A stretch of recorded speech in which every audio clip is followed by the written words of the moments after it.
people come to these absolutely amazing ideas and amazing companies? Well, I will give you my advice on how to do it. And it doesn't necessarily mean it's the best way to do it, but it is a more systematic way of doing it. The thing that most people do is they look for a problem in their own life that they would like to solve. And this isn't a bad approach, because guess what? If you tackle a problem that you personally care about solving, then usually you're going to make something pretty good. I'll give a great example. There is a fellow named AJ who created a service called Junova, Junova AI.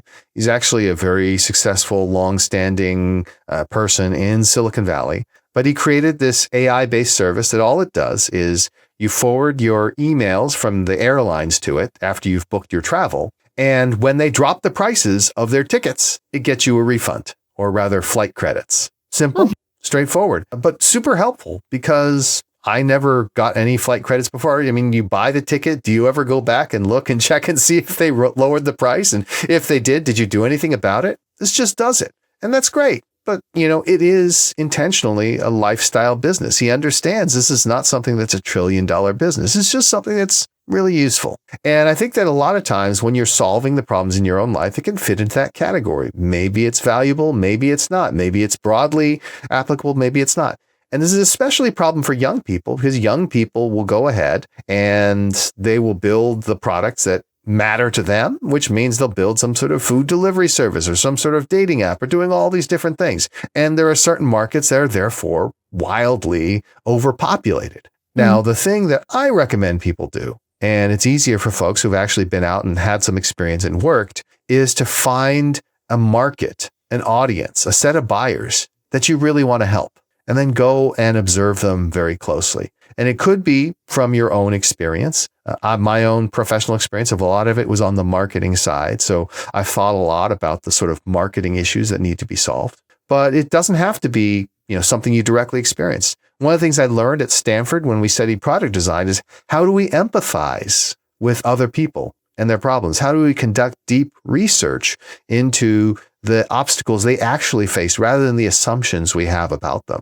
And so if you deeply study and care about a particular audience, I think you'll find problems that you can solve for them. And then you filter those problems to figure out which ones are the most valuable to solve. Is that realistic kind of talk or just imagining things? So I think that there are elements of realism there, but I'll paint the scenario that I think is more likely, which is, I just described to you a company like Junova, which has the ability to generate revenues, perhaps not be a $1 billion company, but fill a niche and be able to make things happen. It's something that's built by a single individual who launched it. I think we're going to see a lot more of that. I think it's quite possible that there will be one person conglomerates even, where one person is out there solving these problems, building these AI-based services, putting them out there. The services are not going to necessarily, generate revenues for 30 or 40 years. They might generate for a few years,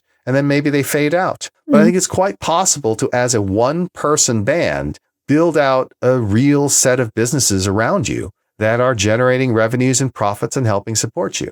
I think that if you want to build something that's a $1 billion company, that's a lot harder. There are clearly examples. Just recently, we had the creator of OpenClaw go to OpenAI for a package that was approximately $1 billion. That's a one-person company that's worth $1 billion. However, that's a one-person company that's also a movement, a community, all these other things. It's not as simple as just sort of saying, oh, I'm going to sit down, I'm going to build vibe code one project, and it's going to be worth $1 billion. That's pretty unlikely. Or anything else. How can one man company with all AIs solve such a situation? It's very difficult. Although I will say, a one-person company that has a bunch of AIs can probably adapt more quickly to a situation. Like if you have a 1,000-person company, you need to shift to completely virtual, and you need to shift to a new COVID style of working, and shift all your shift everything from renting out individual rooms to renting out entire homes in rural areas. That's hard to do with people. It's easier for a startup than a big company, but even a large startup's going to have trouble. A one-person company can effect that shift instantaneously. So there are potentially benefits. But like I said, I think that we are not going to live in a world where I look at the top of the stock markets and I see the top 5 names and each of them is run by a single person with no help. Who is successful and wants to develop in a different area, and they want to start a company. Yes. Where to start? Well, I think that there have been a lot of great books written about entrepreneurship. There is an old book that must be almost 30 years old now that I've always referred people to called The Art of the Start by Guy Kawasaki, who's a very famous influencer. And it's actually a very good book and he does a great job. Of course, again, it's 20 to 30 years old, but I think it's evergreen content. But I think the other element of it is it's very easy to go to AI and ask AI, hey, what are some of the things I should be thinking about? Here's my particular situation. And you can get customized, personalized advice that's different than, what a single book can tell you, because a book has to necessarily serve everyone. The other thing I would say is if you are somebody who has been in a corporate career for a long time and now you're looking to start a company, you do have an advantage, which is you understand how things work within your organization and within your industry. And you should be looking to find the problems within your organization and industry that you can solve. These are problems that a 22-year-old graduate from Stanford won't understand and won't be tackling. So you'll have a better shot of being able to build something interesting and useful than if you were, starting out when you were 22. But I do want to offer this additional advice, which is not to quit your job right away. Of course, you have to make sure that what you do is compatible with your job from an intellectual property standpoint. You have to make sure you haven't signed an employment contract that says that whatever you come up with, the company owns. You should make sure you don't use company equipment to do this, especially. But the fact is that when you've been working for a long time, you often have expenses. You're used to making money. And if you quit your job right away, you're going to rapidly discover that money disappears pretty quickly if you keep spending the way you did before. And so starting your company while you're still employed somewhere else is, I think, a great way of managing the runway. And how will you know when it's time to quit your job? When you can't stand not being able to work on your company full time.